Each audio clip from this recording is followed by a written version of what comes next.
আসসালামু আলাইকুম, সবাই কেমন আছেন? আলহামদুলিল্লাহ, আমি এবং আমার ফ্যামিলি অনেক বেশি ভালো আছি। যার যার ঘরে এমন কিউট এবং দুষ্টু মিষ্টি বাবু আছে, তাদের ঘরটা আল্লাহর রহমত দিয়ে সবসময় ঘেরাও থাকে।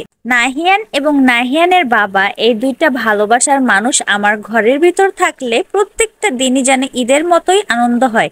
আর ঈদ আসলে তো কোনো কথাই নাই, তখন আনন্দ বেড়ে দ্বিগুণ হয়ে যায়। ঈদের দিন ছোট ছোট ভিডিও করে রাখার সত্ত্বেও ঈদের দিন কিন্তু আমি ভিডিও আপলোড করতে পারি নাই, কারণ আমার কোনো ক্যামেরাম্যান না থাকার কারণে সকালবেলা নাহিয়ানের বাবা নামাজ পড়তে চলে যায়, তাকে রেডি করে দিয়ে আমি সমস্ত রান্না বান্না করে কমপ্লিট করতে করতে গরমের ভিতর খুব বেশি হাঁপিয়ে যাই। ইতোমধ্যে গাজীপুরে যেই পরিমাণ গরম পড়ছে রোজার পর থেকে, আসলে টিকাটা অনেক বড় মুশকিল হয়ে গেছে। ঈদের সকাল থেকে শুরু করে একদম বিকাল পর্যন্ত বাচ্চা এবং বাচ্চার বাবা দুইজনই খুব বেশি রিকোয়েস্ট ছিল আমি যেন তাদের সাথে একটু বাহিরে বের হই। কি আর করব, এই গরমে ইচ্ছা না থাকা সত্ত্বেও তাদের সাথে একটু সন্ধ্যাবেলা বের হলাম। কিন্তু আমার শর্ত ছিল একটাই, আমি যদি বের হই তাহলে আমাকে সর্বোচ্চ ফুচকার দোকান পর্যন্ত নিয়ে যেতে পারবা, আর যদি নিয়ে যাও তাহলে আমাকে ফুচকা খাওয়াই নিয়ে ঠিকই বাসায় চলে আসতে হবে। তারপর সন্ধ্যাবেলা আমি, আমার হাজবেন্ড এবং নাহিয়ান তিনজনে রেডি হয়ে বের হয়ে গেলাম ফুচকা খাওয়ার উদ্দেশ্যে। আমি একটা ড্রেস পরে এখানে ঢং করতেছিলাম এবং আমার ছেলে বলতেছিল, আম্মু আরেকবার করো আরেকবার করো। আমার ছেলেটা অনেক বেশি পেকে গেছে, 2-4 বছর পরে মনে হয় আমার ছেলের বউ খোঁজা লাগবে। আশা করি আপনারা সবাই আমার এই কাজে হেল্প করবেন। আর এদিক দিয়ে ছেলের বাবা আমাকে বলতেছে যে এতক্ষণে সবার ভিডিও ব্লগ করে অলরেডি ফেসবুকে আপলোড করা হয়ে গেছে, কিন্তু তোমার এখনো কিছুই হইলো না, তুমি এখন কেবলই ভিডিও করতেছো, আপলোড করবা কবে না কবে জানি।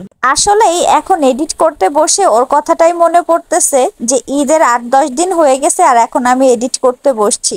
আসলে ব্যাপারটা হয়েছে কি, ঈদের থেকে শুরু করে ঈদের 8-10 দিন পর্যন্ত এখনো পর্যন্ত যেই পরিমাণ গরম পড়তেছে, তাতে করে আমি ঈদ থেকে এই পর্যন্ত যত ঘোরাঘুরি করছি রোদ্রের ভিতর ফুফু শাশুড়ির বাসায়, তারপরে যে পরিমাণ ঘোরাঘুরি করা হয়েছে তাতে করে আমার খুব পরিমাণ জ্বর আসছিল। ফুফু শাশুড়ির বাসায় যে আমি যেই পরিমাণ রোদ্রে ঘুরছি, আমার হাজবেন্ড বারবার নিষেধ করছিল যে তুমি বারবার রোদ্রে যেও না, তারপর ডিপের পানি দিয়ে গোসল করো না। আমি কোনো কথাই শুনি নাই, যার জন্য এখন অনেক বেশি ভুক্তভোগী হয়ে গেছিলাম। তো যাই হোক, আলহামদুলিল্লাহ এখন আমি জ্বর থেকে একটু রেহাই পাইছি, এখন খুব ভালো লাগে। তো আমি ঈদের দিন সন্ধ্যাবেলায় যে ফুচকার দোকানে চলে গেছিলাম, আমার ছেলের সাথে একটু খুনসুটি করতেছিলাম এবং ফুচকা খাইতেছিলাম। আলহামদুলিল্লাহ ঈদের দিনটা আমরা অনেক বেশি ভালো কাটাইছি। আমার সাথে যতই ভালো সময় কাটাক না কেন, আমার হাজবেন্ডের কিন্তু মনে মনে একটু বেশি কষ্টই ছিল এবং মন মানসিকতা একটু খারাপ ছিল, কারণ তার খালাতো ভাই দেশের বাহিরে চলে যাওয়ার জন্য ঈদের পরের দিনই তার ফ্লাইট ছিল।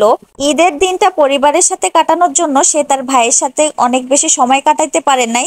আসলে সমবয়সী ভাই বোন থাকলে তার প্রতি একটা টানই আলাদা থাকে। যাই হোক, সবাই ভালো থাকবেন, সুস্থ থাকবেন।